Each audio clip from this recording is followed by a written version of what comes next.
Selamat sore sahabat kebenaran yang dikasihi Tuhan.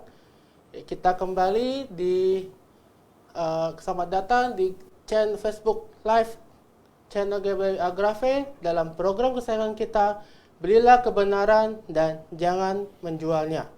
Nah, episode kali ini sudah masuk ke episode ke-25 dan program ini membahas berbagai topik kekristenan dari secara sistematis dan tentunya Alkitabiah. Dan bersama saya, Henry, dan narasumber kita, Dr. Stephen Liao. Selamat sore. Ya. Dr. Stephen. Selamat sore, moderator, Bapak Henry, dan juga segenap pemirsa dari Facebook Live, Belilah Kebenaran dan Jangan Menjualnya. Ya, apa kabar sore ini? Baik. Ya, Dr. Stephen ini adalah gembala dari Jemaat GBI Agrafe Sunter, Jakarta, juga dekan dari Grafe International Theological Seminary. Dan untuk topik kali ini kita membahas topik yang sangat menarik, Dr. Stephen, yaitu bisakah Anda berbicara dalam bahasa roh? Wow, topik yang sangat menarik, saudara. Dan mungkin terkait dengan topik ini, mungkin banyak sahabat kebenaran yang masih bertanya, ya sebenarnya secara terminologi itu yang benar itu bahasa roh atau bahasa lidah, karena kita tahu bahwa di Alkitab King James Version dikatakan speaking in tongues. Dan juga mungkin banyak yang juga bertanya bahwa setelah kita diselamatkan, Roh Kudus masuk ke dalam diri kita. Apakah Roh Kudus akan membuat kita berbahasa roh begitu? Dan juga apakah sekarang masih eksis gitu bahasa roh, karena bahasa roh itu merupakan satu alat pewahyuan pada zaman Perjanjian Baru. Sedangkan ketika Alkitab sudah jadi kanon tertutup, pewahyuan selesai. Apakah itu masih eksis? Dan semuanya itu akan dikupas dalam episode kali ini. Dan apabila sahabat kebenaran memiliki pertanyaan, tanggapan, silakan tuliskan pertanyaan Anda di kolom komentar Facebook Anda. Dan nanti pada saat sesi tanya jawab, Anda bisa live di WA live call interaksi dengan kami di nomor 0811 9222 313. Baik, saya persilakan Dr. Stephen untuk memberikan pemaparannya bagi kita semua. Baik, ya, dan sekali lagi saya mengucapkan selamat siang dan siang menjelang sore bagi kita semua. Seperti yang tadi sudah diintroduksikan di awal acara kita barusan, bahwa topik kita hari ini adalah di judulnya, bisakah Anda berbicara dalam bahasa roh, begitu ya, dan topik yang sangat menarik sekali. Dan sebelum kita berlanjut, ada satu hal yang saya ingin sangat-sangat tekankan, begitu, yaitu bahwa judul acara kita adalah Belilah Kebenaran dan Jangan Menjualnya. Oleh karena itu, yang kita selidiki di sini adalah kebenaran. Dan Anda tahu bahwa kalimat belilah kebenaran dan jangan menjualnya ini terdapat di mana? Ya, tentu terdapat di dalam Alkitab, yaitu di dalam Amsal pasal 23 ayat yang ke-23. Belilah kebenaran dan jangan menjualnya. Dan itu berarti kebenaran yang kita maksud tentu adalah kebenaran absolut, bukan kebenaran relatif, melainkan kebenaran absolut yang terdapat di dalam Alkitab, di dalam firman Tuhan. Gitu. Saya mengutarakan hal ini karena supaya kita tidak lari sana-sini atau debat tidak ada akhirnya, dan kemudian banyak opini sana, opini sini, maka kita harus memiliki suatu standar terlebih dahulu. Suatu standar dengan apa kita akan menjawab ini. Gitu. Dan yang benar adalah kita harus membakukannya, atau kita harus mendasarkan segala suatu pembahasan kita ini hanya kepada firman Tuhan saja, kepada Alkitab, begitu. Sangat menggoda sekali bagi kita untuk menjawab banyak hal itu dari sisi pengalaman pribadi, atau sesuatu yang bersifat subjektif. Ya. Dan kalau Anda tanya ini kepada 100 orang, apakah Anda bisa berbahasa roh? Mungkin Anda akan mendapat 100 macam jawaban. Ada yang bilang, oh ya, saya bisa. Ya, ada yang bilang mungkin kadang-kadang, ada yang bilang oh enggak ada lagi, gitu ya. Ada yang bilang oh dulu saya bisa, sekarang nggak bisa, atau terbalik, dulu nggak bisa, sekarang bisa, ya.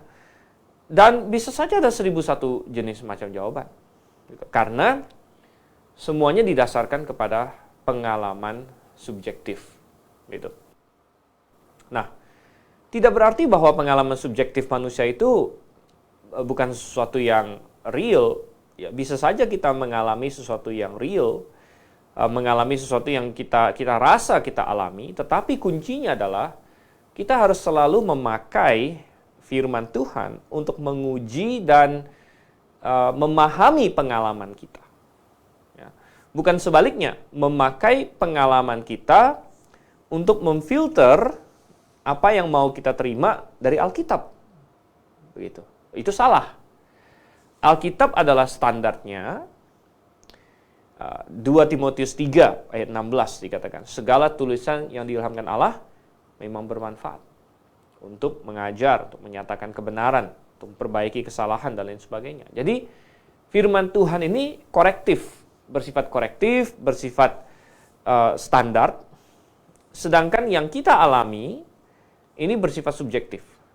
Jadi seharusnya apa yang kita alami ini, kita bawa di bawah terang firman Tuhan, kita cocokkan dengan firman Tuhan, lalu mau kita tafsirkan seperti apa. Begitu. Betul. Bukan terbalik, kita pakai pengalaman kita sebagai standar, dan dari pengalaman kita itu, kita bilang, ayat firman Tuhan ini nggak berlaku. Atau bagian firman Tuhan ini, saya tidak mau terlalu peduli, karena tidak sesuai dengan pengalaman saya. Wah, itu salah. Salah, ya. Misalnya, firman Tuhan berkata bahwa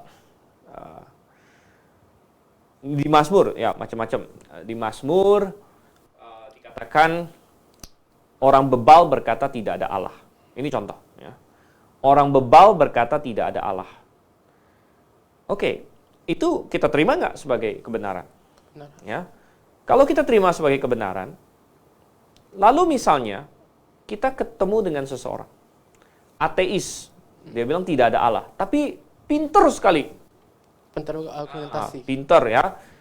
Gelar akademisnya banyak. Jangan-jangan doktor, profesor. Mungkin kalau ngadu IQ sama kita kalah. Begitu. Jadi kita harus melihat bagaimana kita memahami ini, gitu. Kita harus memakai ayat firman Tuhan untuk menafsirkan pengalaman kita. Pengalaman kita kan kita ketemu orang yang misalnya pintar matematika, pintar fisika, pokoknya atau ada secara akademik pintar. Tapi dia bilang tidak ada Allah. Sedangkan Alkitab berkata yang bilang nggak ada Allah itu orang bebal. Orang bebal. Jadi yang mana yang mau kita tinggikan sebagai standar? Apakah firman Tuhan sebagai standar? Ataukah pengalaman kita? Oh, tapi ada loh saya ketemu orang yang pintar. Ya.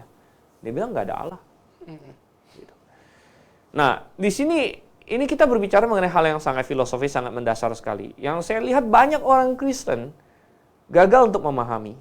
Yang mana yang menjadi standar, begitu. Pengalaman dia yang subjektif jadi standar, atau firman Tuhan jadi standar. Ya.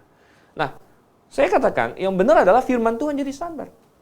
Sehingga firman Tuhan inilah yang kita pakai untuk menafsirkan pengalaman subjektif yang kita alami.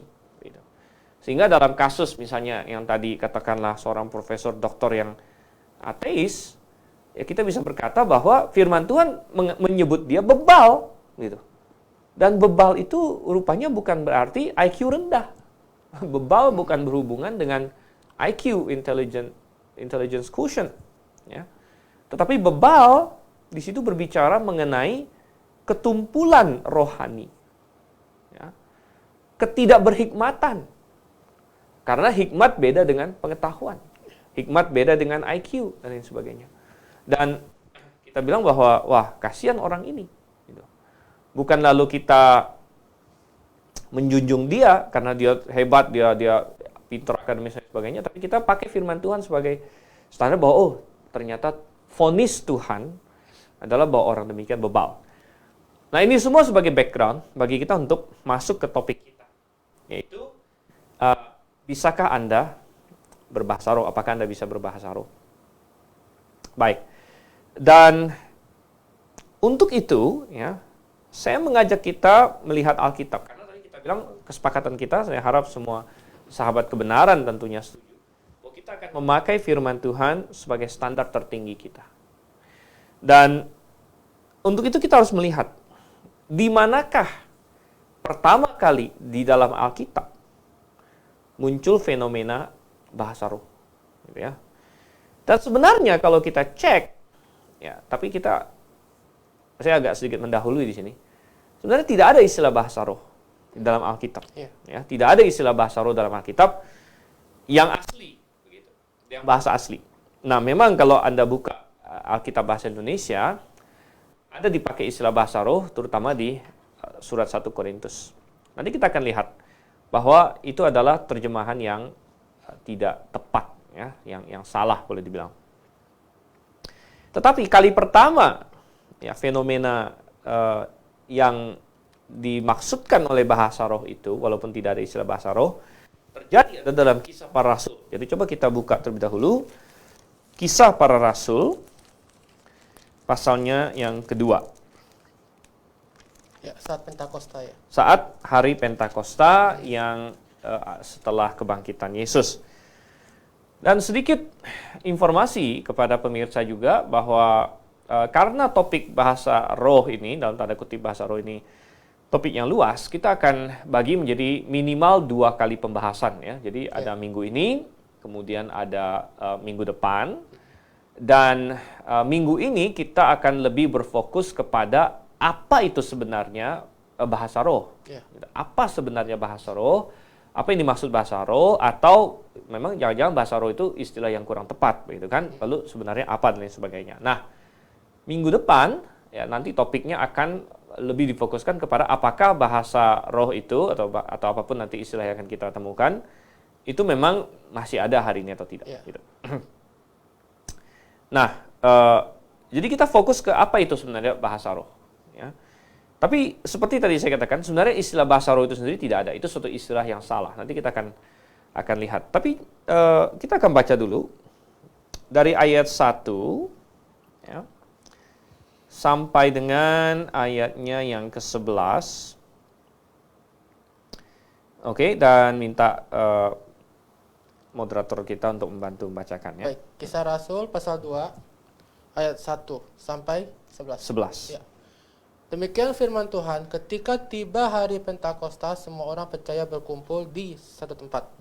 Tiba-tiba turunlah dari langit suatu bunyi seperti tiupan angin keras yang memenuhi seluruh rumah di mana mereka duduk. Dan tapaklah kepada mereka lidah-lidah seperti nyala api yang bertebaran dan hinggap pada mereka masing-masing. Maka penuhlah mereka dengan Roh Kudus, lalu mereka mulai berkata-kata dalam bahasa-bahasa lain, seperti yang diberikan oleh Roh itu kepada mereka untuk mengatakannya. Waktu itu di Yerusalem diam orang-orang Yahudi yang saleh dari segala bangsa di bawah kolong langit. Ketika turun bunyi itu, berkerumunlah orang banyak. Mereka bingung karena mereka masing-masing mendengar rasul-rasul itu berkata-kata dalam bahasa mereka sendiri. Mereka semua tercengang-cengang dan heran, lalu berkata, bukankah mereka orang yang berkata-kata itu orang Galilea? Bagaimana mungkin kita masing-masing mendengar mereka berkata-kata dalam bahasa kita sendiri, yaitu bahasa yang kita pakai di negeri asal kita. Kita orang Partia, Media, Elam, penduduk Mesopotamia, Yudea, dan Kapadokia, Pontus dan Asia, Frigia dan Pamfilia, Mesir dan daerah Libya yang berdekatan dengan Kirene, pendatang-pendatang dari Roma, baik orang Yahudi maupun penganut agama Yahudi, orang Kreta dan orang Arab. Kita mendengar mereka berkata-kata dalam bahasa kita sendiri tentang perbuatan-perbuatan besar yang dilakukan Allah. Oke, baik. Jadi apa yang baru saja kita baca ini adalah peristiwa pada hari Pentakosta, dan pada saat itu ada turunnya Roh Kudus ke atas orang percaya pada waktu itu. Dan ini adalah kali pertama terjadi fenomena bahasa ini. Ya. Dan kalau kita baca, kita perhatikan dari tadi dari ayat 1 sampai ayat 11, tidak kita temukan istilah bahasa roh. Ya, tidak ada kita temukan dalam istilah bahasa roh.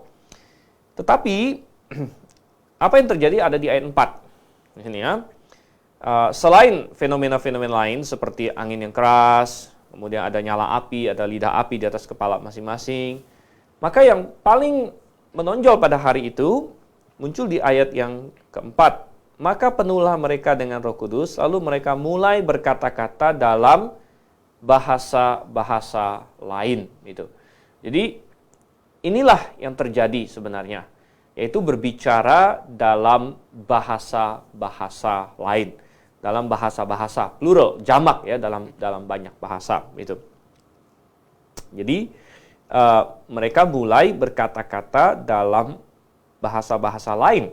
Dan kalau kita lanjutkan di situ, kenapa mereka berkata-kata dalam bahasa-bahasa lain? Karena hari Pentakosta adalah salah satu dari 3 hari raya orang Yahudi yang Tuhan berikan. Dan dalam 3 hari raya itu, semua orang Yahudi seharusnya ngumpul di Yerusalem. Ya, jadi 1 tahun 3 kali, yaitu Paskah, Pentakosta, kemudian Hari Raya Pondok Daun. Dan aturannya Tuhan sebenarnya adalah bahwa semua orang Yahudi yang di atas 12 tahun laki-laki harus kembali ke Yerusalem atau beribadah ke Yerusalem selama hari raya, 3 hari raya itu. Gitu.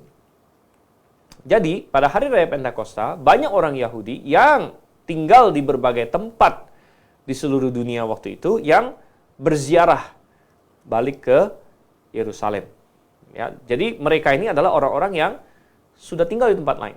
Bukan tinggal di Yerusalem, bukan tinggal di Israel bahkan. Ada yang dari Arab, dari Mesir, dari Roma, dan banyak lagi tempat yang tadi disebutkan. Dan mereka semua datang ke Yerusalem. Dan mereka datang ke Yerusalem ini, sebagian memang masih bisa bahasa Ibrani, mungkin yang agak tua. Ya. Sebagian dikit sekali mungkin bisa bahasa Ibrani, sebagian mungkin bahkan tidak begitu bisa bahasa Ibrani. Gitu ya. Karena mereka adalah orang-orang yang sudah tinggal di wilayah lain. Walaupun mereka masih Yahudi dan masih balik lagi. Gitu. Nah, karena Tuhan ingin menyampaikan ya, pesan tentang Injil, tentang kabar baik kebangkitan Yesus Kristus kepada orang-orang yang datang inilah, maka Roh Kudus pada waktu itu memberikan ya, murid-murid pada waktu itu kemampuan untuk berbicara dalam bahasa-bahasa lain. Ya. Jadi kalau kita baca perikop ini dengan apa adanya, dengan tegas dan dengan serius, maka kita akan mendapatkan apa sih fenomena yang terjadi pada hari Pentakosta, yaitu murid-murid yang tadinya orang-orang Galilea dikatakan. Ya, di ayat 7, orang-orang Galilea, memang kebanyakan pengikut Yesus waktu itu orang dari Galilea. Betul. Nah, orang Galilea ngomong apa? Mereka ngomong Ibrani, aksen Galilea. Aksen Galilea. Jadi orang Ibrani pun, orang Yahudi pun waktu itu terbagi dua. Ada yang wilayah utara, Galilea, wilayah selatan, Yudea. Nah, yang Yudea ini ibu kota, Yerusalem. Dan mereka sering menganggap rendah orang yang di utara, ya, yang di Galilea. Gitu ya. Dianggap orang dusun lah, begitu. Orang deso. Gitu ya. Dan mereka punya logat tersendiri. Jadi cara ngomongnya ya walaupun sama-sama bahasa Ibrani tapi punya ini logat Galilea, logat K. Sampai-sampai Petrus sempat ya waktu dia menyangkal Tuhan Yesus, kita ingat pada malam itu, dia kan hampir ketahuan ya gara-gara dia punya logat Galilea, sampai dia sumpah-sumpah segala macam ya. Sayang sekali. Dan ini orang-orang Galilea. Tetapi mereka bilang ayat 8, bagaimana mungkin kita masing-masing mendengar mereka berkata-kata dalam bahasa kita sendiri? Itu bahasa yang kita pakai di negeri asal kita, katanya. Lalu didaftarkanlah dari ayat 9, 10 sampai 11 dari wilayah mana saja orang yang datang pada waktu itu. Dan kalau Anda hitung dengan teliti, ada 15 nama daerah yang disebut. Ya. 15 nama daerah. Partia, Media, Elam, Mesopotamia, Yudea, Kapadokia, Pontus, Asia, ya, Asia di sini maksudnya Asia kecil, ya. Frigia, Pamfilia, sudah 10, Mesir dan daerah-daerah Libya yang berdaerah dengan Kirene, Roma, Ya. Kemudian Kreta dan Arab di ayat 11. Betul. Jadi ada 15 nama daerah yang mewakili ya, orang Yahudi yang sudah tersebar kemana-mana. Mereka punya bahasa mereka masing-masing. Kalau orang Roma yang ngomong Latin pada waktu itu. Yang tinggal di Mesir, mereka ngomong bahasa Mesir. Ya. Dan banyak lagi yang lain. Yang tinggal di Arab, ya dia ngomong bahasa Arab. Ya. Jadi macam-macam. Dan mereka ngumpul, dan tiba-tiba ya rasul-rasul dengan murid-murid yang lain, mereka bisa berbicara dalam bahasa-bahasa itu tanpa pernah belajar. Tanpa penerjemah. Ya, memang langsung ngomong bahasanya, begitu, nggak usah diterjemahkan lagi. Karena orang-orang ini ngerti ya tanpa ya, jadi mereka bisa langsung ngomong. Inilah yang terjadi pada hari Pentakosta, gitu ya. Dan inilah yang disebut sebagai karunia bahasa sebenarnya. Ya, karunia bahasa-bahasa. Nah, tadi saya sempat di awal berkata bahwa tidak ada istilah bahasa roh sebenarnya dalam bahasa asli. Nah, mungkin ada yang berkata bagaimana dengan di 1 Korintus? Coba kita buka sekarang ya. Jadi Kisah Rasul pasal 2 itu adalah fondasional atau dasarnya, gitu ya. Karena pertama kali terjadi. Seringkali di dalam Alkitab, ketika sesuatu pertama kali terjadi, itu adalah fondasi, dasar. Dan yang berikut-berikutnya itu harus kita bandingkan ke yang pertama. Ya. Nggak usah jauh-jauh. Misalnya, pernikahan. Ya, pernikahan paling dasar di Alkitab ada di mana? Taman Eden. Nah, tentu di kitab Kejadian. Ya. Kejadian pasal 2, di situ Adam menikah dengan Hawa. Nah, dan di situ Tuhan menyatakan pernikahan yang ideal itu seperti apa. Nah, belakangan kita ada baca memang. Banyak lagi pernikahan dalam Alkitab yang aneh-aneh. Ada yang bahkan Salomo katanya punya berapa? 700 istri, 300 gundik gitu. Ya. Sampai 1000. Wah, gitu. 1000, ya. Tapi bukan itu pernikahan yang Tuhan inginkan. Itu adalah penyimpangan belakangan. Ya. Penyimpangan nih ya. Nah, yang asli yang Tuhan mau adalah yang di Taman Eden. Itulah ayat fondasional, itu pertama kali pernikahan dinyatakan. Sama dengan masalah bahasa ini, karunia berbahasa.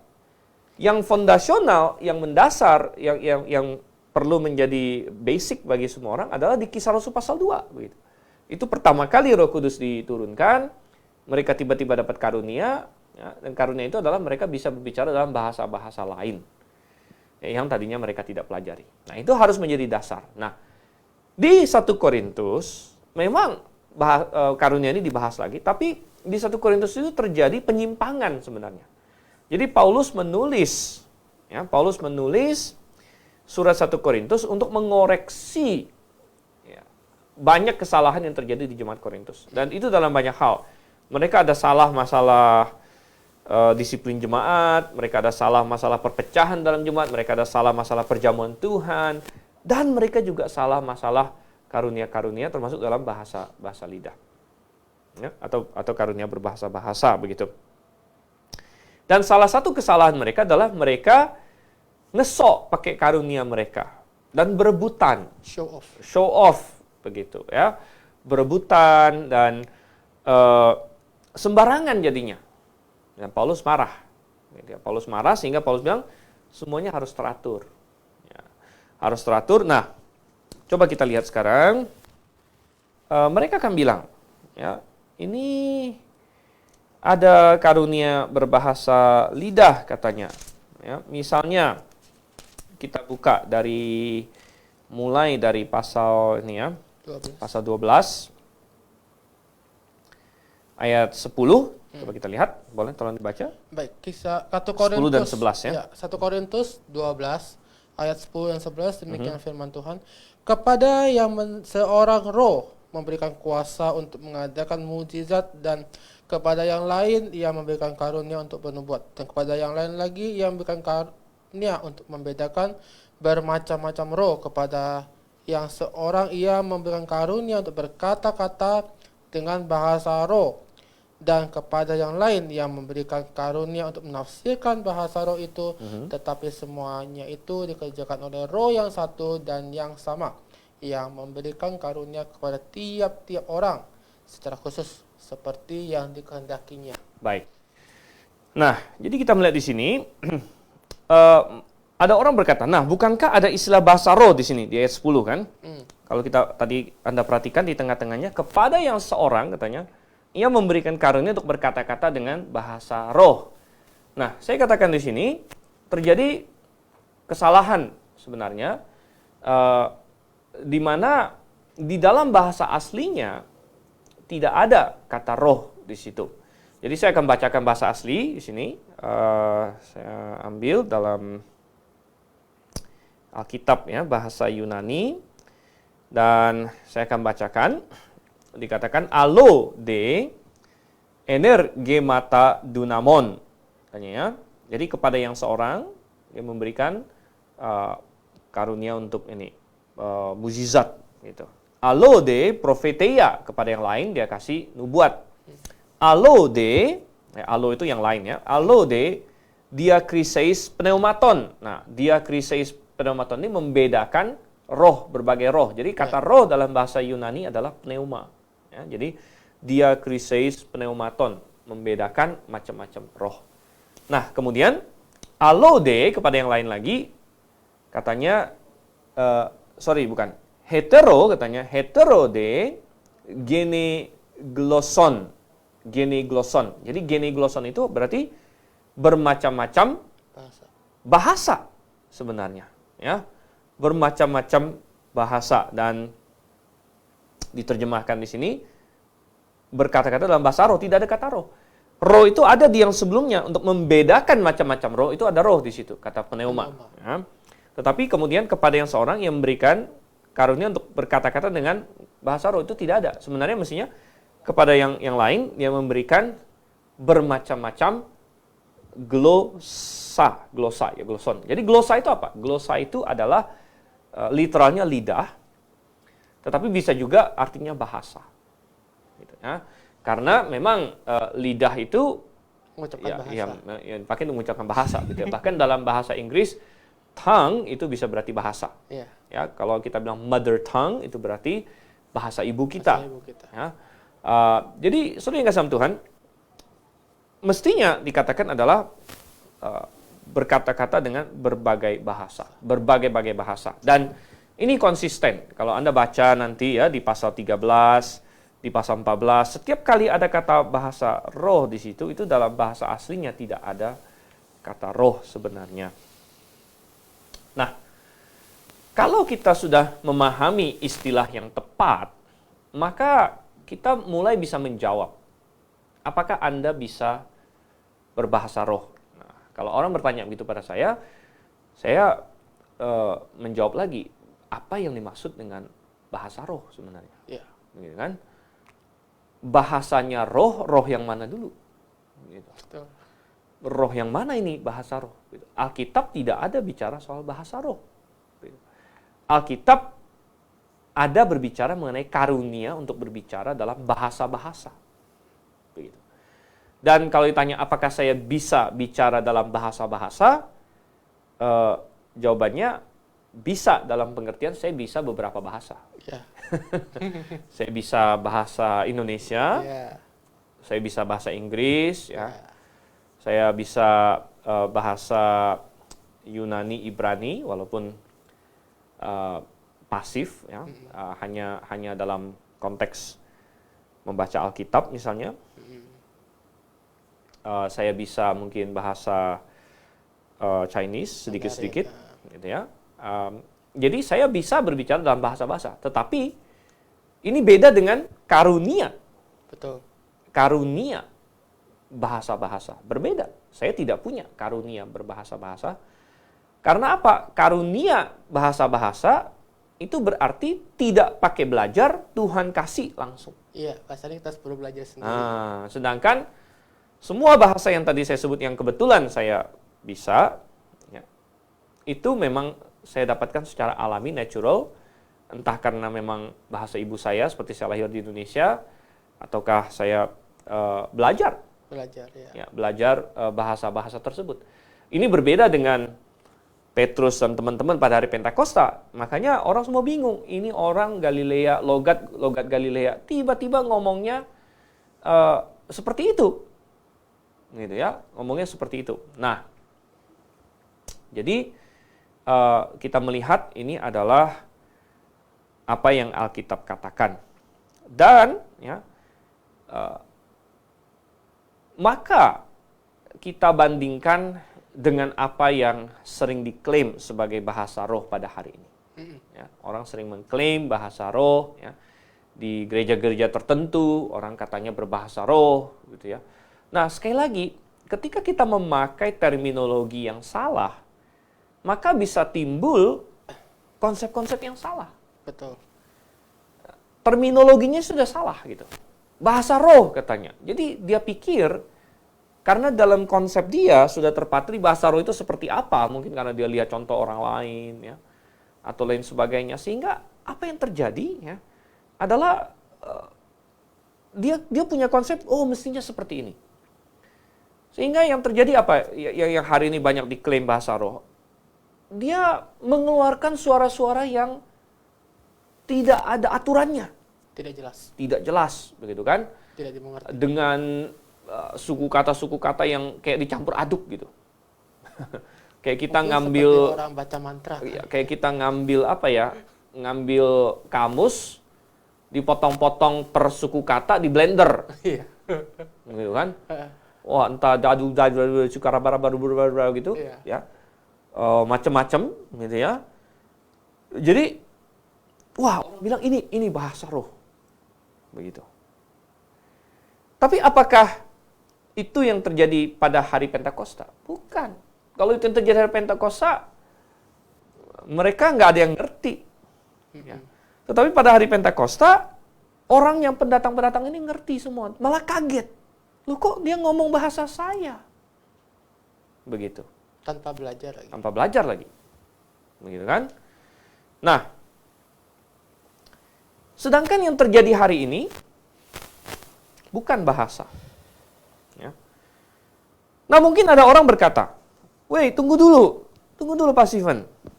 Coba kita buka 1 Korintus 14 misalnya. Ini katanya nggak ada yang ngerti." Waduh, nah, coba kita buka. Ini paling sering saya ketemukan pertanyaan seperti ini. 1 Korintus pasal 14. Ayatnya yang kedua misalnya. Saya akan bacakan ya.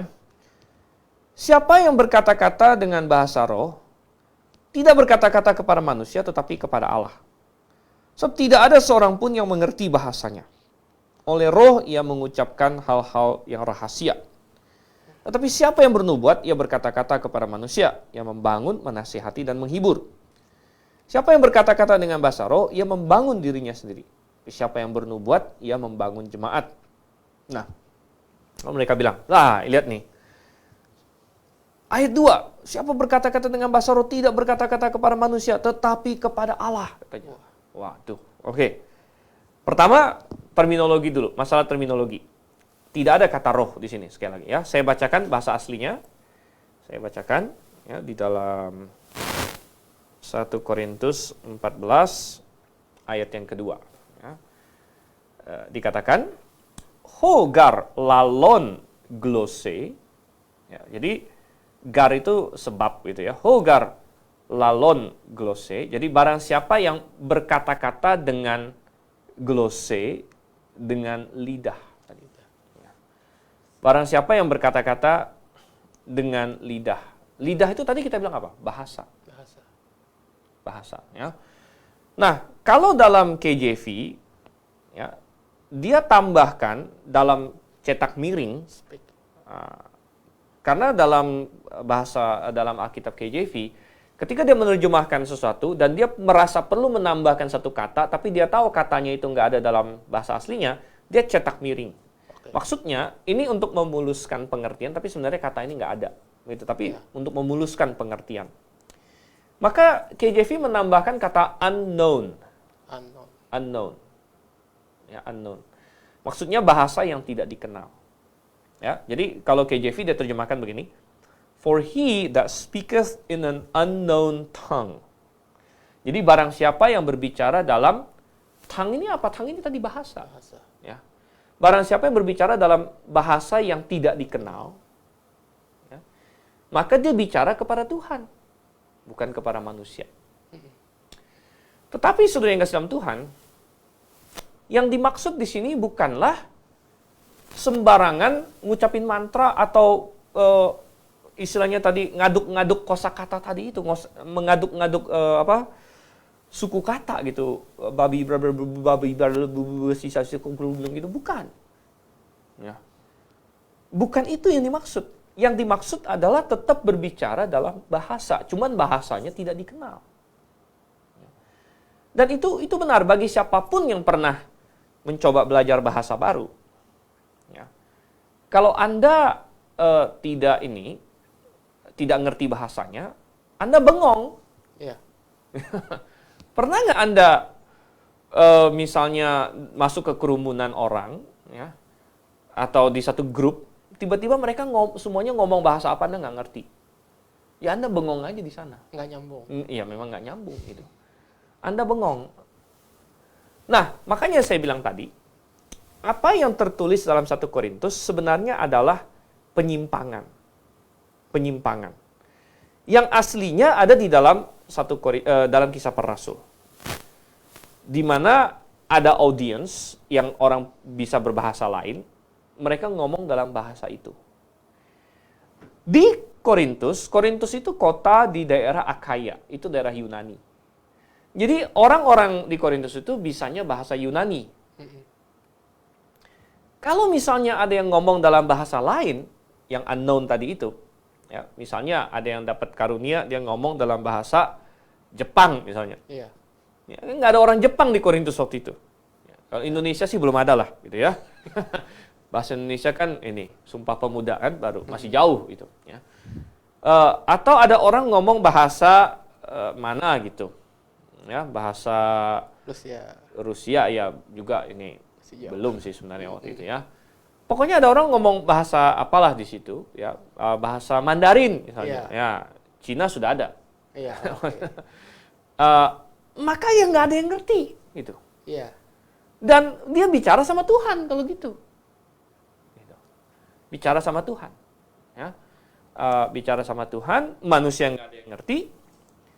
Tapi juga bukan ini kayak tadi itu sembarangan bunyi gitu, bukan itu yang dimaksud. Nah, yang Paulus tekankan di sini adalah salah kalau kalian ngomong nggak ada yang ngerti. Nah, itu maksudnya. Paulus bukan memuji mereka. Makanya banyak orang salah konsep di ayat 2. Dia baca ayat 2, 1 Korintus 14 ayat 2, dia kira inilah bahasa lidah atau bahasa roh. Bukan, Paulus sedang mencatat penyimpangan. Sekali lagi, penyimpangan terhadap bahasa roh, atau sebenarnya nggak ada istilah bahasa roh, penyimpangan terhadap karunia berbahasa ini, penyimpangannya saudara. Karena yang mestinya benar adalah orang mesti ngerti. Nah, ini penekanan Paulus. Anda baca terus di ayat 5 dan seterusnya. Ayat 5, aku suka bahwa kamu semua berkata-kata dengan bahasa nggak ada roh ya, dengan bahasa unknown. Ya, tetapi lebih dari itu supaya kamu bernubuat, Paulus bilang. Sebab orang yang bernubuat lebih berharga dari orang yang berkata-kata dengan bahasa yang tidak dimengerti maksudnya. Kecuali kalau orang itu juga menafsirkannya sehingga jemaat dapat dibangun. Jadi Paulus justru mau supaya ngerti, supaya dipahami. Ya. Dan kalau orang pada tidak paham, harus ada yang menerjemahkan. Anda baca terus ayat 6 dan seterusnya.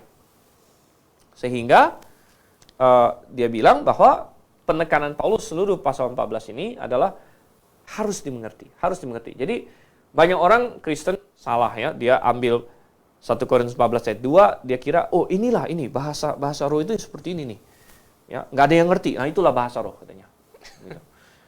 Nomor 1 ya tidak ada bahasa roh ya, adanya karunia berbahasa.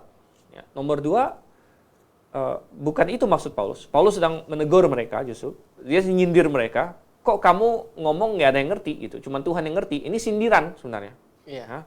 Mestinya ngerti yang lain dengan cara diterjemahkan. Ya.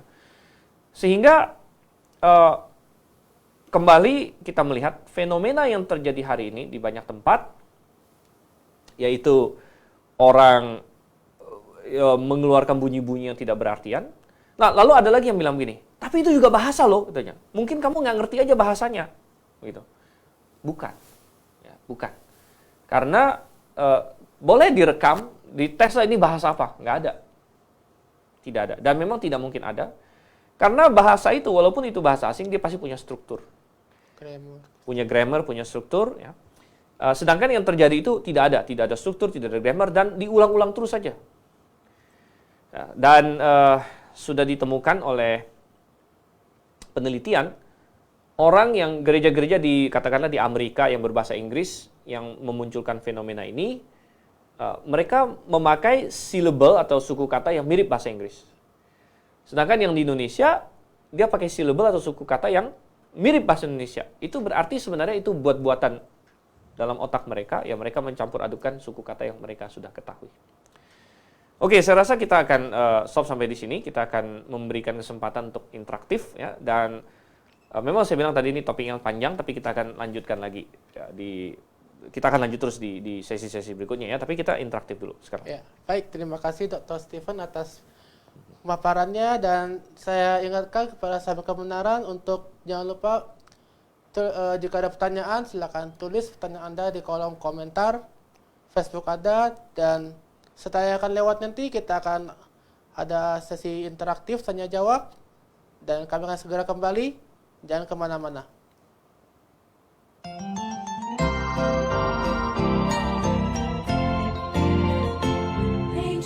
Halo semuanya, bagi Anda pencinta buku-buku rohani Kristen, kali ini kami memperkenalkan satu buku terbitan terbaru dari Grafe International Theological Seminary yang ditulis oleh Dr. Stephen N. Stanley dengan judul Kerajaan yang Dijanjikan. Nah, saya akan bocorkan sedikit isi dari buku ini ya. Penjelasannya seputaran janji kerajaan dalam Perjanjian Lama dan Perjanjian Baru. Kapan pengangkatan terjadi? Apa itu tribulasi? Penjelasan penghakiman sangkakala, penghakiman cawan, kembalinya Kristus ke bumi, dan penghakiman-penghakiman lainnya. Dan tentu masih banyak lagi penjelasan-penjelasan penting di dalam buku ini. Buku ini menyajikan kepada pembaca sekalian melalui pembahasan yang alkitabiah. Dengan pemaparan yang induktif, apa isi dari pengharapan umat Allah sepanjang zaman dari Perjanjian Lama hingga Perjanjian Baru. Bagi Anda yang tertarik dengan buku ini, harganya terjangkau loh. Anda dapat hubungi di toko buku Grafe di 021 6471 4156 atau di nomor 0813 1586 3518. It's a song all the angels cannot sing. I once was lost, amazing grace, but now I'm found, now I'm found.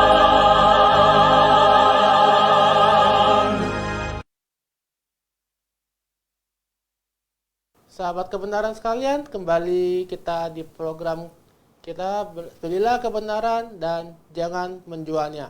Nah, setelah tadi kita mendengarkan pemaparan yang begitu jelas dari Dr. Stephen tentang materi kita hari ini, yakni bisakah Anda bahasa roh?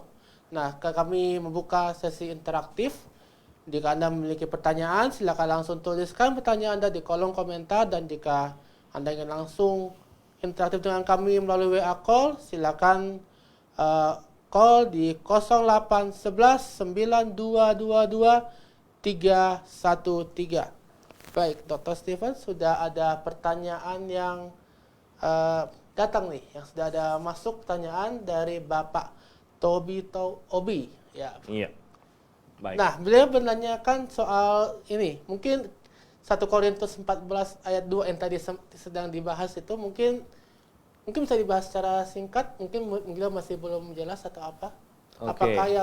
Apa maksud sebab tidak seorang pun mengerti bahasanya, Bu? Apakah ini berarti bahasa yang keluar bukanlah bahasa manusia? Wah, mungkin bahasa alien kali ya maksudnya. Baik, jadi apa maksudnya tidak ada seorang pun yang mengerti bahasanya? Ini dalam konteks jemaat di Korintus itu, begitu. Jadi karena jemaat di Korintus pada waktu itu adalah jemaat lokal, begitu. Jadi kalau ada yang berbahasa yang lain yang mereka tidak paham, ya tidak ada yang mengerti, begitu. Seperti contoh tadi, saya rasa ini sudah dijawab.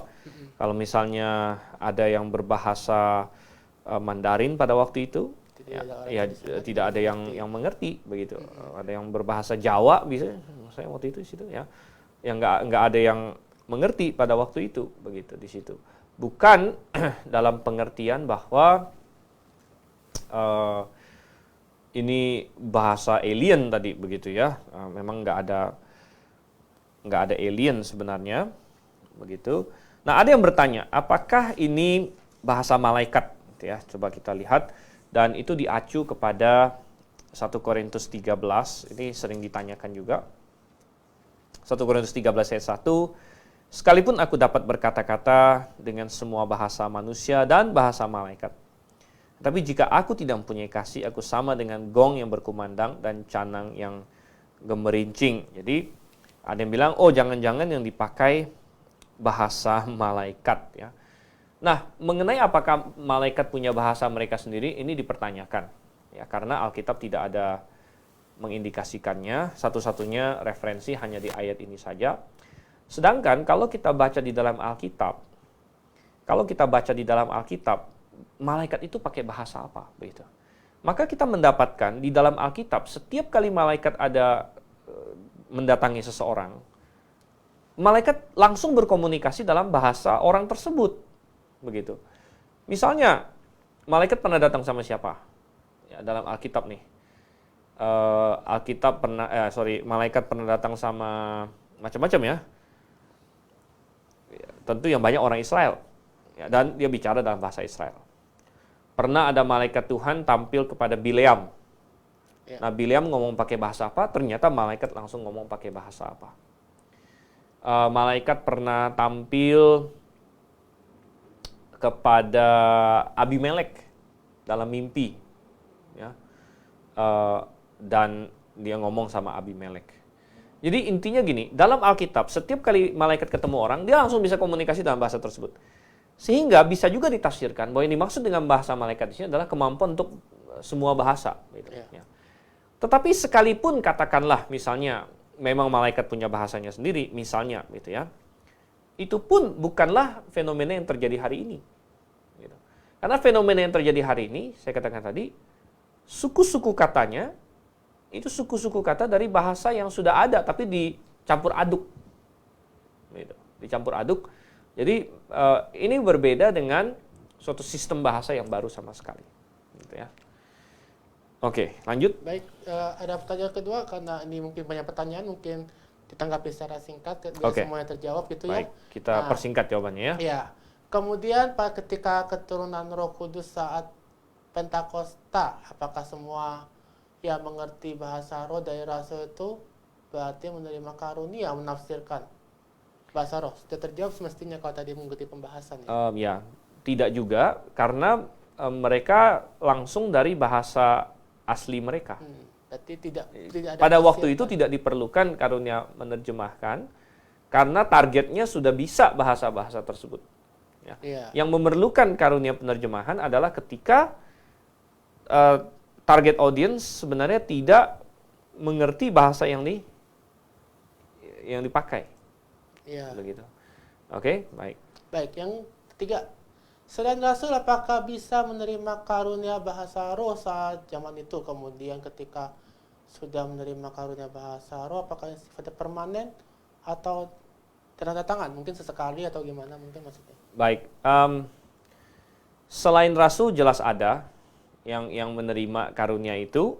Ya, jadi bukan hanya rasul saja, tetapi sepertinya sifatnya ini adalah sesuatu yang tidak permanen, gitu ya. Jadi ini karunia yang bukan permanen, tiba-tiba dia bisa bahasa itu secara permanen, gitu. Tetapi pada saat-saat yang ditentukan itu sejauh yang kita tahu, karena memang karunia ini, ya ini agak sedikit mendahului karena minggu depan baru akan kita bahas. Tapi karunia ini sebenarnya sudah tidak ada lagi hari ini, sehingga kita tidak bisa melihat atau meneliti dengan seksama sebenarnya bagaimana karunia ini. Tetapi dari informasi yang kita dapat di Alkitab, ya sepertinya seperti itu. Gitu. Baik, pertanyaan keempat.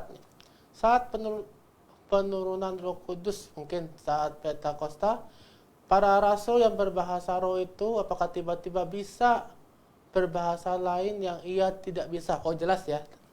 Ya. Nah, jadi pada saat itu para rasul mengeluarkan bahasa manusia dari daerah lain. Berarti kalau begini tidak perlukan untuk punya karunia menafsirkan, karena pasti ada yang tahu. Oh, mungkin ini ya bahasa yang dikeluarkan itu mungkin ini hanya statement kali ya. Ya, mungkin. ya karena mungkin tadi dia belum jelas, tapi Betul. mestinya sudah jelas sekarang bahwa Ya. memang pada hari Pentakosta makanya tidak ada karunia menerjemahkan pada hari itu karena memang tidak diperlukan. Ya, Betul. tapi di Korintus diperlukan. Iya, karena kasusnya berbeda. Karena ya. kasusnya berbeda. Baik. Apakah masih ada kemungkinan saat ini bahasa roh muncul sebagai mukjizat? Wah, bukan karunia. Oh, mungkin itu karena berkaitan dengan eksistensinya kita simpan untuk minggu depan kali ya. Karena, Baik, itu ya. kita simpan untuk Ya, minggu depan jadi, ya. silakan Bapak Tobi mengikuti episode minggu depan yang akan dibahas lebih lanjut.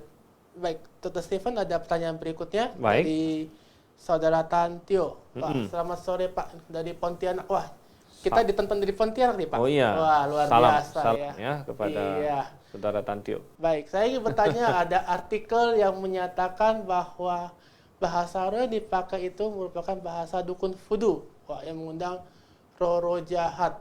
Mungkin kayak di Singkawang, Tatung gitu mungkin ya? Iya, jadi begini, ini pertanyaan yang baik juga ya, karena ketika kita sembarangan mengucapkan sesuatu ya, yang kita tidak paham, itu sangat berbahaya. Alkitab berkata, sadarlah dan jagalah. Ini selalu perintah Alkitab kepada kita, jangan lepas kendali. Ya. Sedangkan di banyak orang yang katanya berusaha untuk berbahasa roh itu, seringkali yang diinstruksikan sama mereka adalah kosongkan pikiran, Ya. lemaskan lidah, biarlah ini kosongkan pikiran, pejamkan mata, ini lalu disuruh ya pokoknya apa yang muncul ini dilepaskan aja begitu ya. Menurut saya ini sangat berbahaya ya. Ini mirip dengan pola-pola meditasi agama-agama timur gitu ya, yang non Kristen. Dan tidak cocok dengan Alkitab. Kita tidak melihat rasul-rasul seperti itu di hari Pentakosta gitu ya. Dan ini adalah karunia dari Roh Kudus. Ini adalah sesuatu yang supranatural. Supranatural. Jadi tidak perlu dipelajari. Nah, ada banyak mereka pelajari lagi, ada kelasnya katanya. Wah, kelas berbahasa roh gitu ya. Waduh, masa bisa dikelasin gitu kan. Jadi kita bilang ini sudah menyimpang jauh gitu. Dan berbahayanya kalau kita mulai ngomong sesuatu yang kita nggak paham dan kita mengosongkan pikiran adalah ada bahaya bahwa ada oknum lain yang mengambil kesempatan Betul. gitu, ya. Dan mereka bisa jadi itu roh jahat. Ya. Dan fenomena ngomong-ngomong yang nggak jelas begini ini ternyata ada di berbagai kepercayaan yang lain juga. Ya, di Singkawang ya, ada orang yang seperti kalau kerasukan rohnya begitu dia ngomong-ngomong seperti itu juga. Yang orang nggak ngerti, begitu. Yang nggak ada orang yang ngerti. Gitu. Nah, sehingga memang kita bilang bahwa itu sangat berbahaya dan kalau misalnya ada yang seperti malah menghujat Tuhan dan sebagainya, ya bisa saja kita tidak tahu malah. Oleh karena itu, ngerti ya. ya kita harus justru kita tidak boleh terlibat dalam hal seperti itu. Betul. Oke. Baik, ada pertanyaan berikutnya dari Jeren Mamuaya. Ya, shalom Pak. Bagaimana pendapat Bapak tentang gereja-gereja sekarang maupun para pastor yang berbahasa roh? Apakah mau jawab sekarang atau mau disimpan? Ya, nggak apa-apa, kita jawab sekarang. Oke, baik. Gitu ya. Ya, ini pertanyaan yang baik sekali. Dan itulah sebabnya dari awal ya saya sudah tekankan basis kita ini apa. Ya. Basis kita pengalaman pribadi atau basis kita adalah firman Tuhan. Begitu.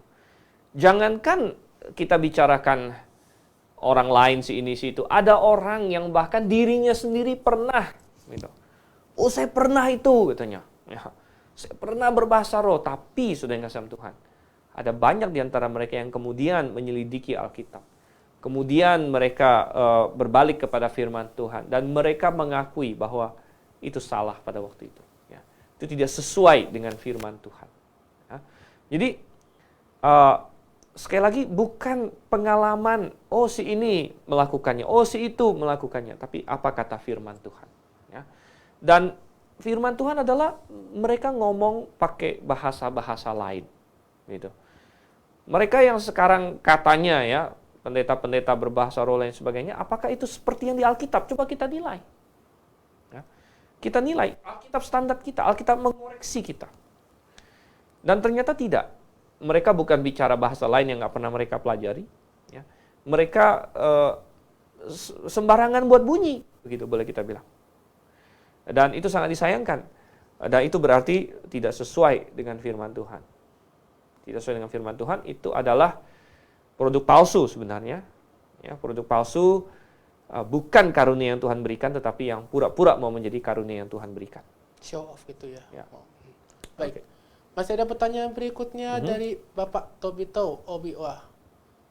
Banyak sekali pertanyaan dari beliau. Bolehkah kita mengatakan bahwa bahasa roh karismatik dan Pentakosta sekarang 100% juga bukan bahasa roh? Ya, 100% bukan. Ya. 100%, oke. Ya. Karena begini, tapi singkat pertanyaannya masih memakai istilah bahasa roh. Pertanyaannya masih memakai istilah bahasa roh. Sebenarnya tidak ada istilah bahasa roh di dalam Alkitab, begitu. Makanya ya saya nggak tahu, katanya sih LAI lagi ini ya, lagi mau revisi terjemahan Alkitab. Saya tidak tahu. Salah satu yang menurut saya sangat genting untuk direvisi adalah masalah istilah bahasa roh ini. Gitu. Tidak ada bahasa roh di dalam bahasa asli. Ya. Jadi mestinya itu karunia berbicara dalam bahasa-bahasa. Dan kalau kita memakai terminologi yang benar, maka banyak pertanyaan langsung clear. Gitu. Kalau kita pakai istilah bahasa roh terus, orang tetap tanda tanya, apa sih sebenarnya bahasa roh? Gitu. Karena nggak ada istilah itu dalam Alkitab sebenarnya. Ya. Jadi saya anjurkan kembali kita ke istilah yang benar, karunia bahasa-bahasa. Dan kalau ditanya, apakah fenomena yang terjadi hari ini itu karunia bahasa-bahasa? Jawabannya bukan. Orang bukan bahasa kok yang mereka omongkan. Yang mereka omongkan nggak jelas, gitu ya, nggak jelas. Hanya ini bunyi-bunyi yang tidak beraturan sebenarnya. Begitu.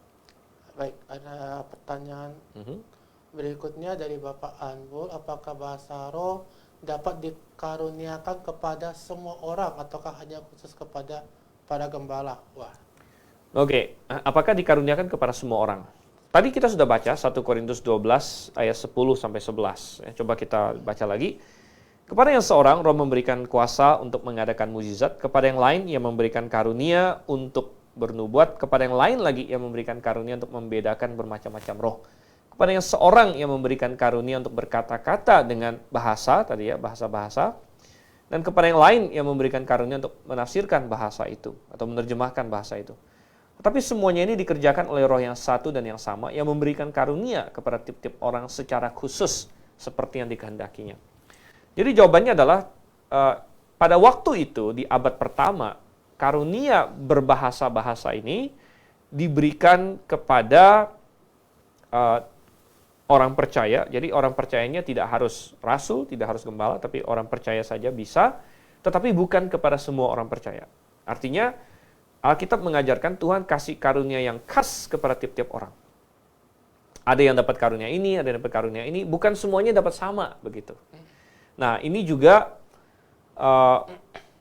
menggarisbawahi kesalahan yang terjadi hari ini, di mana di gereja tertentu, di kalangan tertentu, seolah-olah ada suatu dorongan, ayo semua berbahasa roh tadi dalam tanda kutip. Jika tidak bisa, wah, ya kalau nggak bisa itu tanda kamu belum punya Roh Kudus katanya. Salah, saudara, salah, itu salah besar. Karena di dalam Alkitab jelas bahwa justru Roh Kudus memberikannya khas, satu orang dapat, satu orang yang lain lagi, satu orang yang lain lagi. Bukan semuanya dapat karunia yang sama pada waktu itu loh, begitu ya. Yeah. Belum lagi kalau kita bicara sekarang, begitu ya. Jadi ya. Berarti sesuai konteks ya berarti ya. Ya. Baik, ada pertanyaan berikutnya dari Bapak Lawrence Napitupulu. Bagaimana sejarah bahasa roh masuk ke dalam Alkitab? Wah, sejarahnya ya. Sejarah, mungkin kok bisa sampai ada Alkitab ini baik sekali. Menerjemahkan bahasa roh gitu. Untuk itu, apakah langsung bahasa roh atau mungkin ada? Saya akan buka ya. Saya akan buka ini Alkitab yang sebelum ITB, saya pengen cek juga. Karena Alkitab yang kita pegang sekarang ini kan Indonesia Terjemahan Baru namanya ya. Nah, sebelum Indonesia Terjemahan Baru itu ada Indonesia Terjemahan Lama ya. Dan Indonesia Terjemahan Lama ini kita bisa cek di dalam internet gitu. Saya akan bacakan versi Indonesia Terjemahan Lama gitu ya. Nah, Indonesia Terjemahan Lama dia pakai istilah karunia lidah. Saya bacakan, misalnya 1 Korintus 14 ayat 2 nih. Ya, ini tadi pakai kita versi persoalkan. Indonesia Terjemahan Lama. Karena orang yang berkata-kata dengan karunia lidah itu, ya, jadi dia pakai istilah karunia lidah. Ya, saya lanjutkan lagi di dalam ayat 14. Maka orang yang berkata-kata dengan karunia lidah itu, jadi ini jauh lebih tepat, lebih tepat karena memang bahasa aslinya pakai kata glosa, lidah, karunia lidah gitu ya. Jadi kalau kita cek sejarahnya pertanyaannya tadi ya, berarti semenjak Indonesia Terjemahan Baru, versi ITB, dia ubah menjadi karunia roh. Dan Bahasa roh. ya, bahasa roh, dia ubah menjadi bahasa roh. Kenapa? Saya rasa ini mungkin untuk mengakomodir munculnya ya gerakan karismatik mungkin di Indonesia gitu ya. Tetapi ini adalah suatu kesalahan sebenarnya. Memang kesalahan bahwa Alkitab tidak pakai istilah itu, jadi mestinya kita menerjemahkan sesuai dengan istilah yang sebenarnya. Baik, kembali ke pertanyaan Bapak Obina tadi yang sempat terpotong. Pertanyaan nomor 7-nya, apakah saat para rasul berbahasa roh ia mengerti apa yang diucapkannya? Dengan kata lain, ketika terima karunia bahasa roh, maka otomatis satu paket dengan menerima karunia menafsirkan bahasa roh. Jadi satu Mungkin secara paket singkat aja satu kali. paket dengan karunia menafsirkan sih tidak ya, karena ada ayat yang berkata bahwa kalau ada orang mendapat karunia itu juga harus meminta karunia untuk menerjemahkan gitu ya. Jadi tidak satu paket, namun bukan berarti dia sendiri nggak paham ya. Jadi bisa jadi dia sendiri paham ya. Bisa jadi dia sendiri paham walaupun dia tidak bisa keluarkan itu, terjemahkan itu kepada orang. Baik.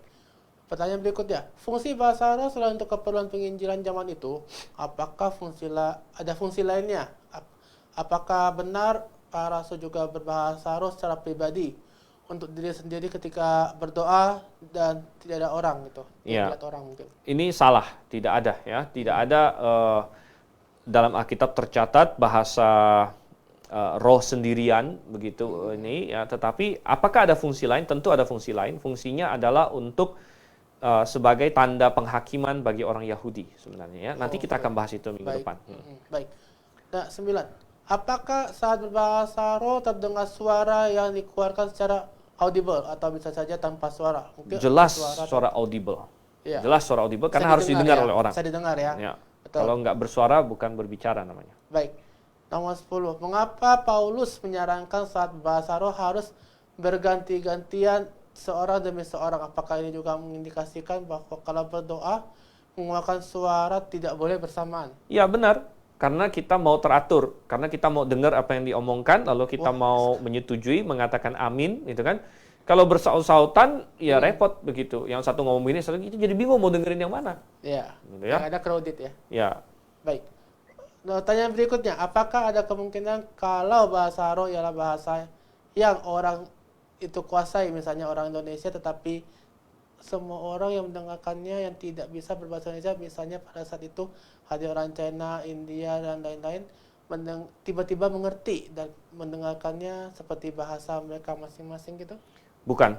Jadi saya mengerti maksud pertanyaan ini. Apakah bahasa lidah itu maksudnya kita ngomongnya biasa, tapi yang dengernya yang jadi beda begitu? Maka itu bukan lagi karunia berbicara, tapi itu karunia mendengar jadinya, gitu ya. Tapi letak perbedaannya di sini adalah berbicaranya yang jadi berbeda. Jadi karunia berbicara. Begitu. Baik. Ya, pertanyaan terakhir mungkin, apakah ada kemungkinan orang bisu maupun orang yang belum bisa berbicara seperti bayi bisa punya karunia bahasa roh? Wah. Ya, karena karunia ini memang sudah tidak ada hari ini, yang akan kita bahas minggu depan, jadi jelas tidak mungkin lagi hari ini, gitu ya. Dan di masa perjanjian baru tidak pernah ada catatan seperti itu. Tidak ada gunanya Tuhan kasih karunia itu kepada orang baik, dan orang yang bisu ya tentunya Tuhan bisa menyembuhkan dia, gitu ya, dan baru kemudian Tuhan kasih kalau memang Tuhan memang berkenan memberikan dia. Tetapi kita melihat sebenarnya dalam perjanjian baru pun karunia bahasa lidah bukanlah karunia yang sering ya. Ya. Ini karunia yang termasuk jarang sebenarnya, walaupun ada begitu. Oke, baik.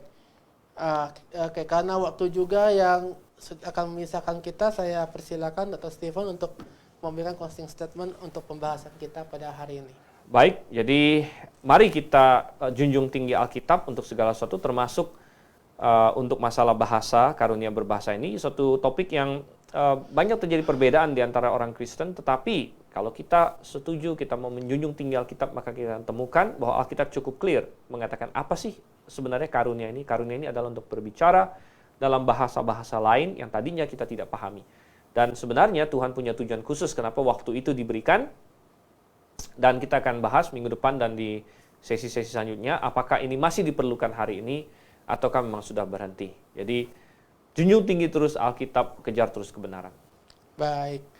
Baik sahabat kebenaran, saya yakin bahwa pada topik kita ini bahasa roh atau bahasa lidah ini luas ya. Mungkin masih banyak pertanyaan yang belum terjawab, atau mungkin masih Anda ingin bertanya, dan Anda bisa gabung di grup WhatsApp yang sudah ada linknya di kolom komentar Anda. Silakan Anda klik dan Anda bisa bergabung di situ. Juga sudah terdapat 3 narasumber kami yang akan menjawab semua pertanyaan Anda. Baik, akhir kata kita sudah sampai di penghujung acara kita pada sore ini, dan saya ingatkan kepada sahabat kebenaran untuk tetap ikuti program ini, Bila Kebenaran, dan jangan jualnya minggu depan. Minggu depan kita masih nyambung ya, Pak Dr. Stephen ya, tentang apakah bahasa roh ini masih ada atau tidak gitu ya. Nah, untuk pembahasan berikutnya, silakan Anda bergabung dengan kami kembali di minggu depan di jam yang sama. Akhir kata, saya Henry beserta narasumber Dr. Stephen.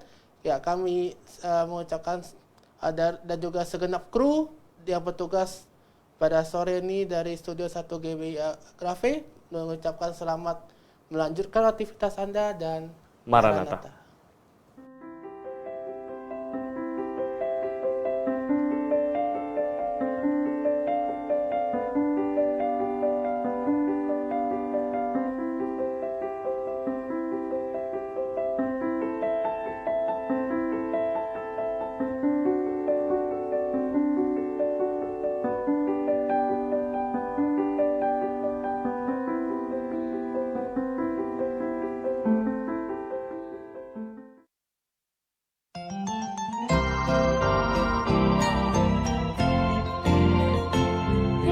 Halo semuanya, bagi Anda pencinta buku-buku rohani Kristen terbitan Grafe International Theological Seminary, kali ini kami memperkenalkan satu buku spesial yang ditulis oleh Dr. Suhento Liau dengan judul Kapan Saja Saya Mati, Saya Pasti Masuk Surga. Yuk kita lihat apa-apa aja sih yang dibahas di dalam buku ini. Amsal Salomo mengatakan ada jalan disangka orang lurus, tapi ujungnya menuju maut. Apa makna keselamatan yang sejati? Dapatkah usaha manusia untuk menghapus dosa? Bagaimana cara menghapus dosa menurut Allah? Bukti seseorang dosanya telah dihapus. Dan pernahkah Anda bertanya bagaimana orang yang tinggal di hutan dan belum pernah mendengar Injil? Jikalau mati, apakah mereka akan ke sorga ataukah ke neraka? Buku Kapan Saja Saya Mati, Saya Pasti Masuk Sorga dapat menjelaskannya. Jikalau Anda berminat untuk mendapatkan buku ini, caranya gampang saja, hubungi toko buku Grafe di 02164714156 atau di 081315863518. Ayo buruan sebelum kehabisan. All the angels cannot sing. I once was lost. Amazing grace.